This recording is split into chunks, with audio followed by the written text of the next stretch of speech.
እየንተ ሱራፌል ብነ ካህናት ያለው ለዚህ ነው። በሱራፌል ፈንታ እዚህ ካህናት አሉን። እዚያም ያጥናሉ፣ እዚህም ይታጠናል። እዚህም ጸሎት ያደርጋል፣ እዚያም ጸሎት አለ። እዚህም ታቦት አለ፣ እዚያም ታቦት አለ። ወተአዘዘ አሐዱ እምሱራፊ ወነሳ እሳተ በጉጠት እምስዋ ሰማይ ወአልከፈኒ ከናፍሬ እንዘይብል አይተትኩ ለከ ኃጢአተከ። ከሱራፌል አንዱ ታዘዘ፣ ከሰማይ መሰዊያም እሳት አምጥቶ ከንፈሬን አስነካኝ ለምጼንም አራቀልኝ ይላል ኢሳይያስ ምዕራፍ 6 ላይ ኢሳይያስ 6 ነገር ከሰማይ መሰዊያ እሳት አምጥቶ አስነካኝ ይላል። በሰማይ መሰዊያ አለ፣ ረቂቅ ዕጣን አለ። እንዲህ ነው እንዲያ ነው ብሎ ማስረዳት አይቻልም። እግዚአብሔር ባወቀ ነው። ለእግዚአብሔር ልክ አይበጅለትም። ለእግዚአብሔር አጥር የለውም። ለእግዚአብሔር መጠን የለውም። እጁ ሰፊ ነው። ስልጣኑ ካህሊ ናት። እዴ ሳረረት ለምድር የማነ አጽንዓቶ ለሰማይ። እጄ ምድርን ሰርታለች፣ ቀኜ ደግሞ ሰማይን አጽንቶታል። መኑ ዘሰፈሮን ለማይ በስዝሩ፣ ባህርን በፍኙና በስንዝሩ የሰፈራት ማን ነው? እግዚአብሔር። ይሄን የሚችል እግዚአብሔር በማናውቀው መንገድ ዕጣን አለው፣ ማይጠንት አለው፣ ረቂቅ መሰዊያ አለው። ያንን ለሙሴ አሳየው እግዚአብሔር። በሰማይ ያለውን መጋረጃ፣ በሰማይ ያለውን ታቦት፣ በሰማይ ያለውን መንበር አሳየው። ይሄንን ሰማይን እንዲህ አድርጎ እግዚአብሔር በሰማይ አዘጋጅቶ ቆየና በሙሴ ዘመን ገለጠው። ወበዳግም አርአዮ ለሙሴ። ከዚያ በኋላ ይሄንን ለሙሴ አሳየው። ዘከመ ይገብር ግብራ ለደብተራ። የደብተራ ኦሪትን አሰራሯን፣ ውስጧን፣ ብስጧን፣ ብስያጧን ይላል። አይገባችሁም? ይሄ የትርጓሜ አማርኛ ብስጥ ብስያጥ ታውቃለች እና የገባ ነገር ነው አይደል?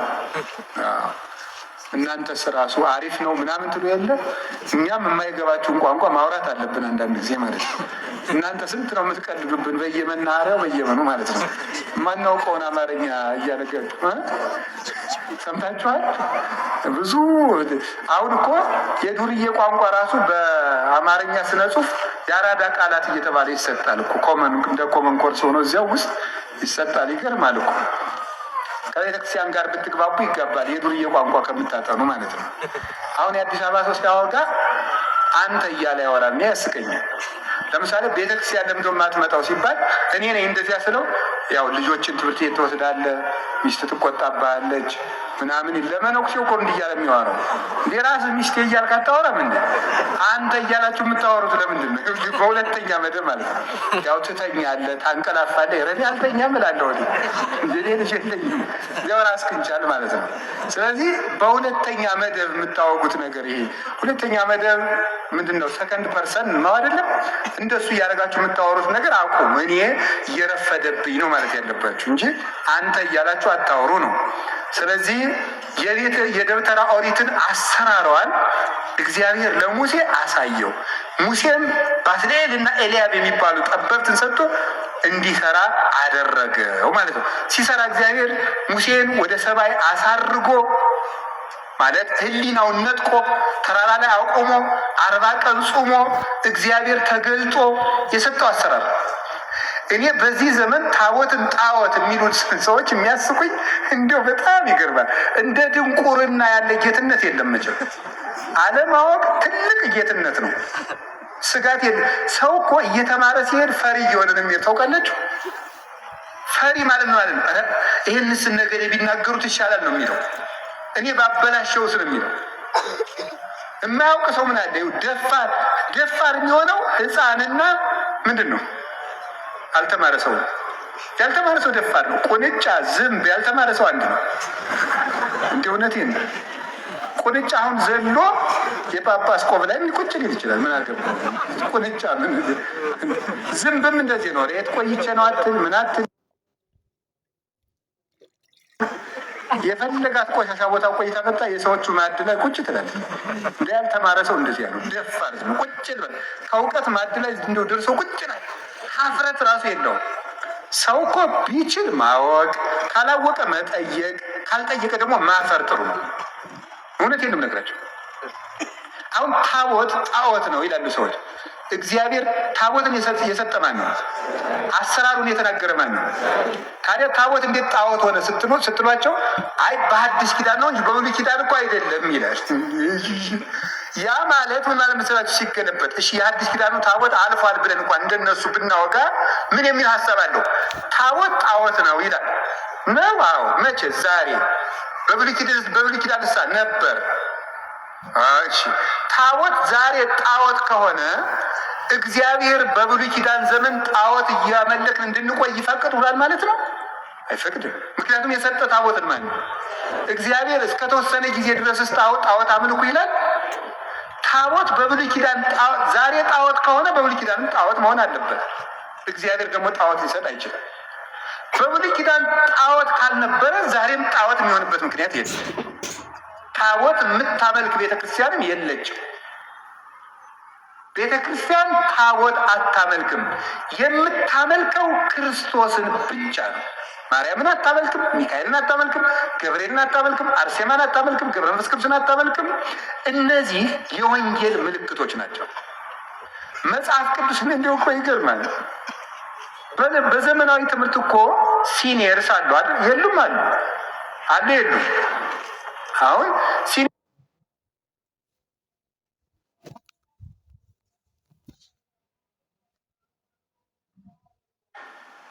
የሐኪሞቹ ለምሳሌ ኢንተርንሽፕ ነው የሚባለው። ሐኪሞቹ 5ኛ 6ኛ ዓመት ሲሆኑ ከሲኒየር ሐኪሞች ጋር ሆነው ኦፕራሲዮን ሲደረግ ያሉ ያክማሉ። ምን ይላሉ? ምንድን ነው የሚያደርጉት እነዚያ ሰዎች ሲባል እንዲህ በታሪክ የተማሩትን ቲዎሪ ወይም ንድፈ ሀሳብ የሆነውን ትምህርት በተግባር የሚሰሩት ሰዎች ናቸው ሲኒየሮቹ። ቅዱሳን በቤተ ክርስቲያን የሚተረኩበት ምክንያት የጽድቅ ሲኒየሮች ናቸው። ፕራክቲካል ቴዎሎጂ የሚያሳዩን ናቸው። ተግባራዊ ክርስትና ጠላትን መውደድ እንደማን ነው ብንባል እንደ ገሌ ተብሎ እንድናየው ማለት ነው። የጽድቅ ይውለድ ዋኖቻችሁን ተመልከቱ ብሎናል ቅዱስ ጳውሎስ ዕብራውያን 13 ቁጥር 7 ላይ ዋኖቻችሁን አትርሷቸው፣ የእግዚአብሔርን ቃል ያስተማሯችሁን ዋኖቻችሁን ተዘከሩ መኳንንቲክሙ ዘነገሩክሙ ቃል እግዚአብሔር። እግዚአብሔር ቃል የነገሯችሁ ዋኖቻችሁን አስቡ፣ በጎ ስራቸውን እያያችሁ ምሰሏቸው ይላል። እንዴት እንደሚኖር መምህር ወንጌልን ያስተምረናል። ገድለ ቅዱሳን ደግሞ ወንጌል እንዴት እንደሚኖር የተግባር ወንጌልን የሚያሳዩ ናቸው። ጻድቅ ለእንስሳ እንኳን ይራራል ይላል ሰሎሞን መጽሐፈ ምሳሌ ላይ። ለእንስሳ ሲራሩ አቡነ ገብረ መንፈስ ቅዱስ እናያለን፣ አቡነ ተክለ ሃይማኖትን እናያለን። ለእባብ እንኳን የሚራሩ እናያለን እና አቡነ በጸሎተ ሚካኤልን እናያቸዋለን። እነዚህ የወንጌል ምልክቶች ናቸው። የምናስባቸው መልካም ነገራቸውን እያየን እንድንከተል ነው። በቤተ ክርስቲያን ውስጥ ታቦት የሚመለክባት ኦርቶዶክስ ቤተክርስቲያን የለችም። የሚመለከው ክርስቶስ ነው። በታቦቱ ላይ የሚጻፈው ስምም የኢየሱስ ክርስቶስ ነው። ከመለስሙ ለጊዜ ኢየሱስ ክርስቶስ ይስግድ ኩሉ ብርክ ዘውስተ ሰማይ ወዘውስተ ምድር ወዘበታሕቲሃ ለምድር የሚለው ፊልጵስዩስ ምዕራፍ 2 ቁጥር 8 ላይ ያለው ለኢየሱስ ክርስቶስ ከሰማይ በላይ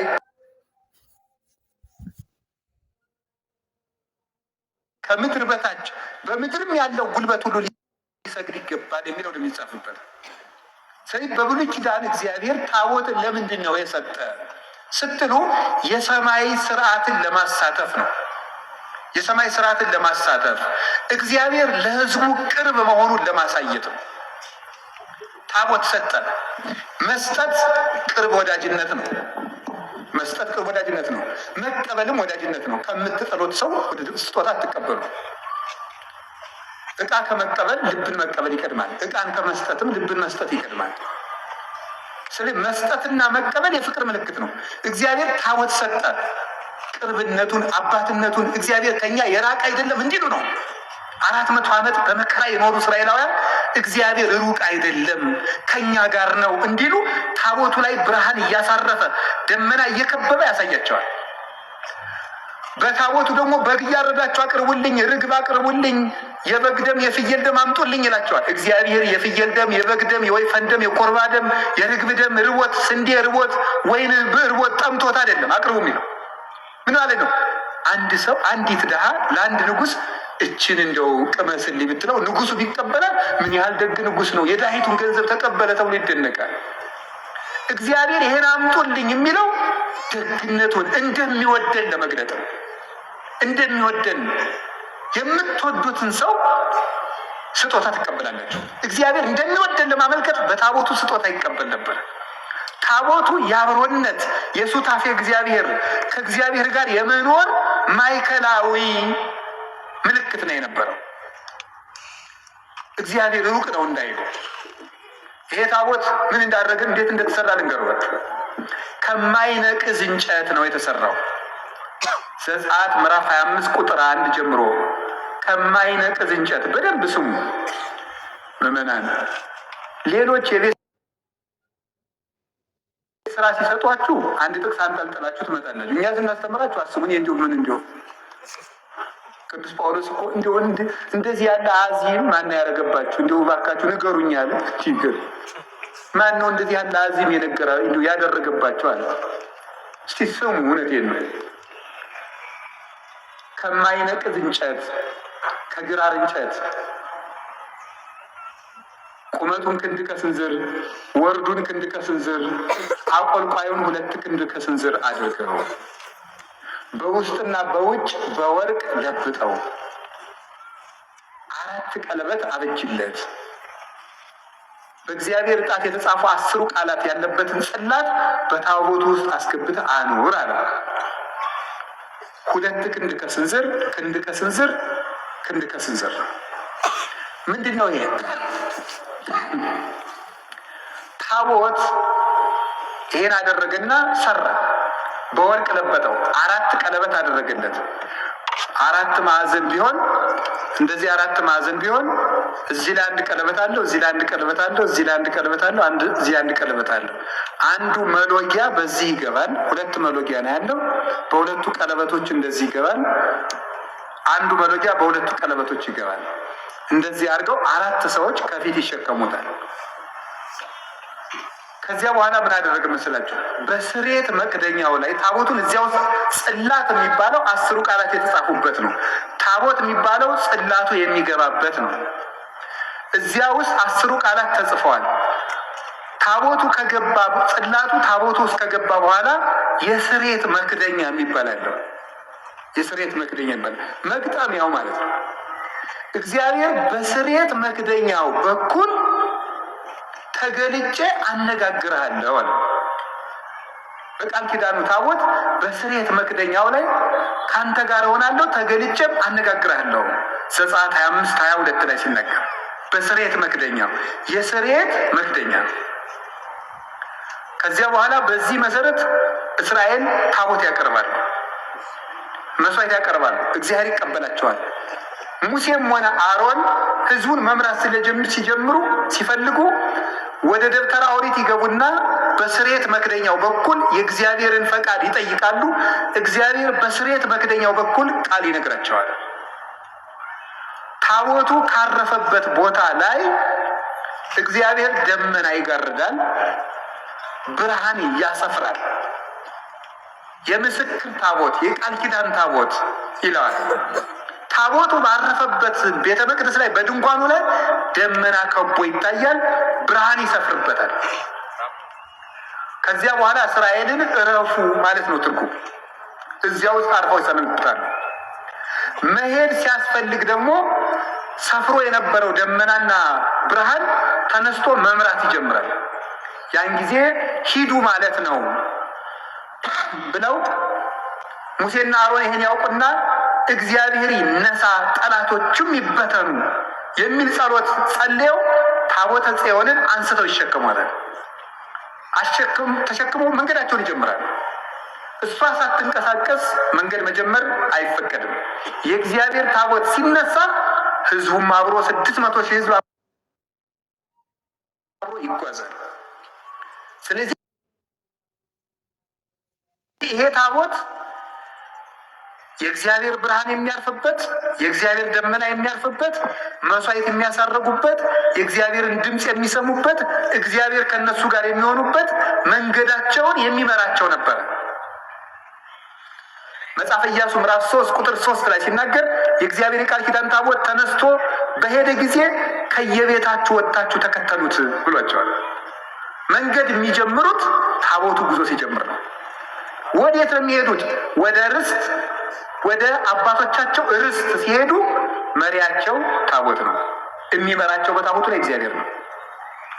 ሙሴም ካረፈ በኋላ መጽሐፈ ኢያሱ ምዕራፍ 1 ላይ እንደምንናገረው ዮርዳኖስን ሲሻገሩ መጀመሪያ በዮርዳኖሱ ወንዝ ላይ የገቡት ታቦት የተሸከሙ ካህናት ናቸው።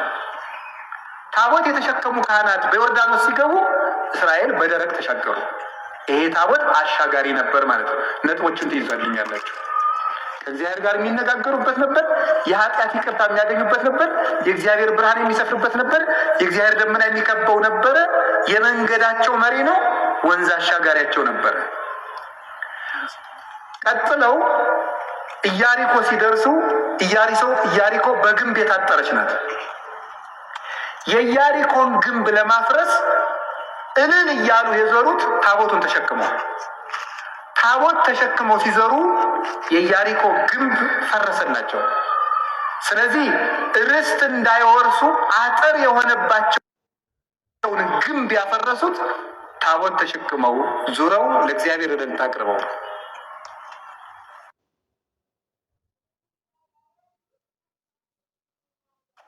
እንዲህ ብለው ምድረ ርስት ገቡ። ምድረ ርስት ገቡ።